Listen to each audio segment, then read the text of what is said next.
Hello, everyone. Welcome to the Bleav in Bengal podcast. Yours truly, Solomon Wilcots. And right now, we're joined by a very special guest, New York Giants legend, and of course, two-time Super Bowl winner, former Giants linebacker Carl Banks joining us on the show. And Carl, welcome to the show. I know you're going to be on the Sunday night game, Yeah, calling the game. The Giants and Bengals are going to hook up. Welcome to the show, first of all. How you been doing? I'm great, man. If I was any better, I'd be you.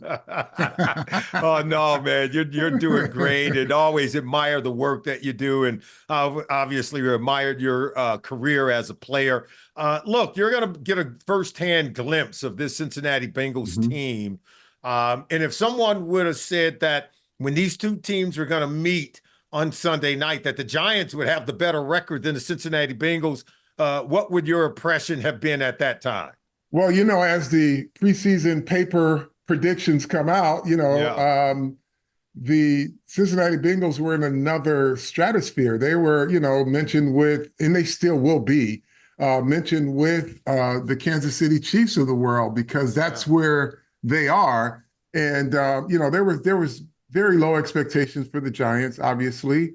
But as this league goes, and it's still a long season, yeah. but teams get better. And because and you and I have been around this game long enough to know that you don't microwave success. You have to That's right. build. You have to put things in place. And, fans, not just Giant fans, but around the league, they're so impatient and they Yeah, want things right away. And I'll say this, there are very few quarterbacks that can overcome bad personnel, yeah, right? yeah. Your guy is one of them until he's not. You know what I mean? Because That's right. and That's right. when I say that is because yeah, he can, he's never out of a football game, Cool Joe.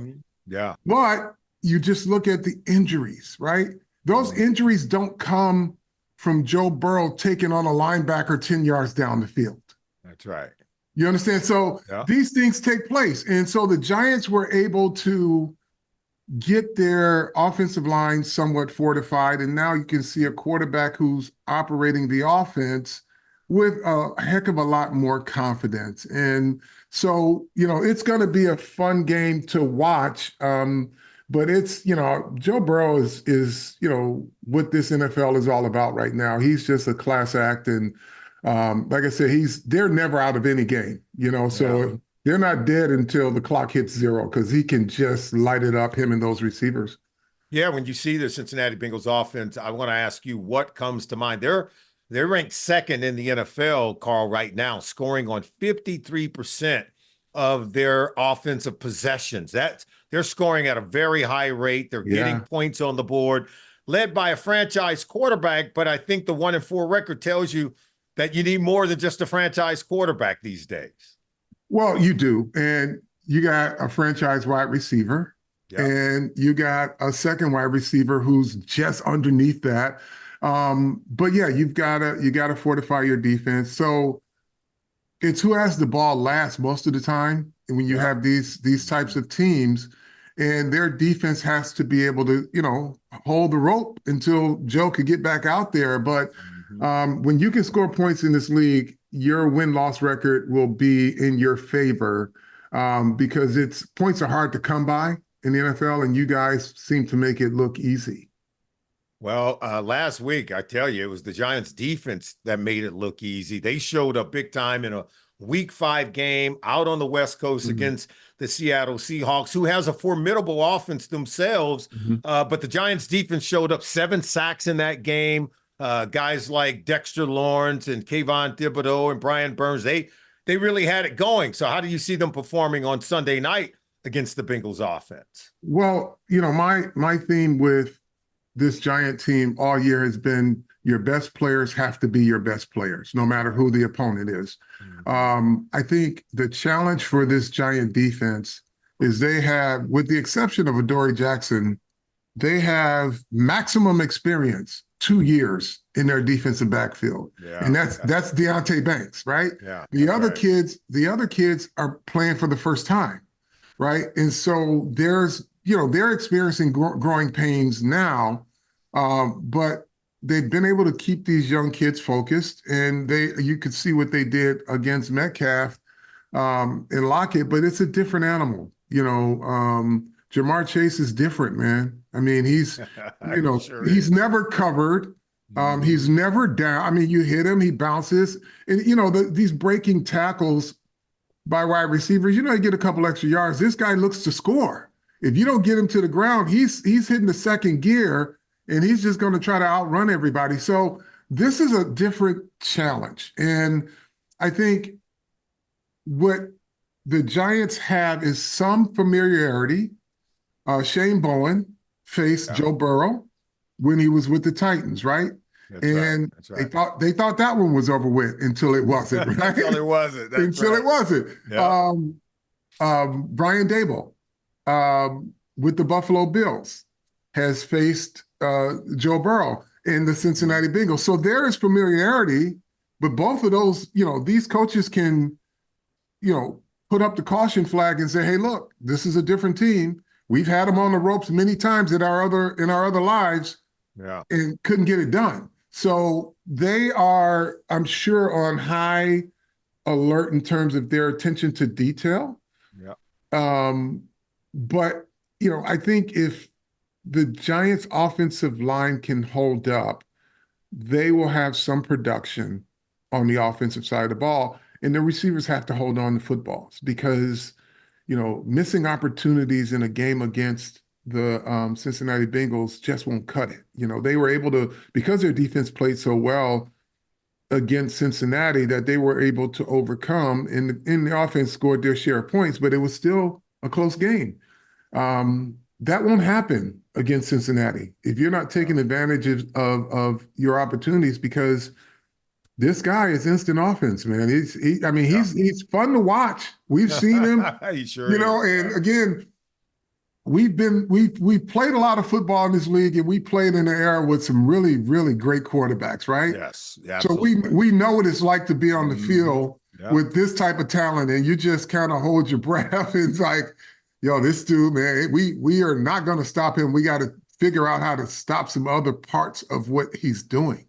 Yeah, I think Cincinnati Bengals fans are going to be surprised with the way that the Giants offense has taken off, at least lately. Last week, 175 yards rushing against the Seattle Seahawks. Tyrone Tracy came in, filled in for Devin Singletary in a phenomenal way. And the Cincinnati Bengals have given up over 100 yards rushing in each of their 5 games so far this season. They ranked 30th against the run, giving up 150 yards per game rushing. So tell us about what the Giants are doing with that offensive line and the run game that's allowed them to take flight in recent weeks.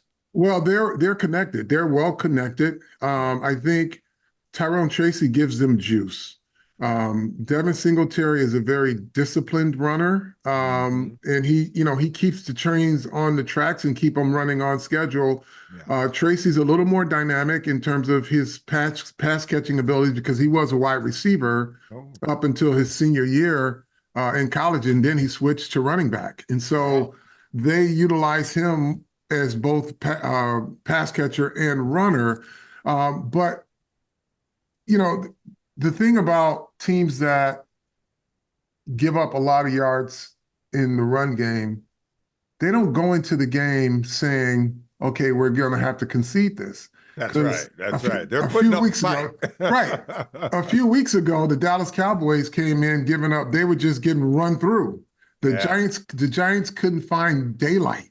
They could not crack it open with a crowbar. They couldn't. So they had very little run yards. So there's no givens in this league, because if they're bad, they know they're bad, right? And in the NFL, it's, these guys get paid to do a job. So they're correcting their mistakes every week. And so the Giants have got to, assume that they're going to get more resistance. And just because they had success against Seattle won't be the same success against the Cincinnati Bengals.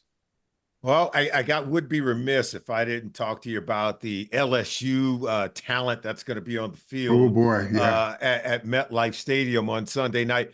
Malik Neighbors did not plan the game against the Seattle Seahawks 1 week ago. How is he doing? And I got to believe he's going to want to put his best foot forward with Joe Burrow and Jamar Chase coming to town? Well, listen, I don't know what it is, but they get an injection of some tiger blood down there at LSU because they're all cut from the same cloth. They're They really super are. competitive. Mhm. And, it's not a matter of they're going to be ready for this game. They're always ready. Yeah. Like Yeah. Malik Neighbors is just, the minute he stepped on the field, he competes. Yes. And Yes. But the thing about it, he loves football. All the other stuff means nothing. He's just, he shows up and he wants to play football. And he wants to be really good. And he wants to be the best at it. Yeah. You look at Jamar Chase, same thing. Just want to be great at it.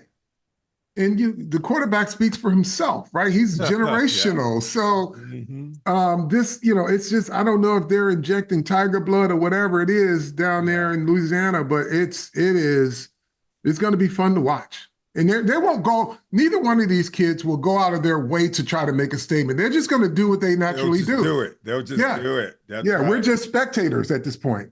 What is it about the Giants that you guys strike lightning twice on this thing, getting wide receivers out of LSU? This is not the first time you guys have had this kind of success with a rookie wide receiver from LSU. Am I right?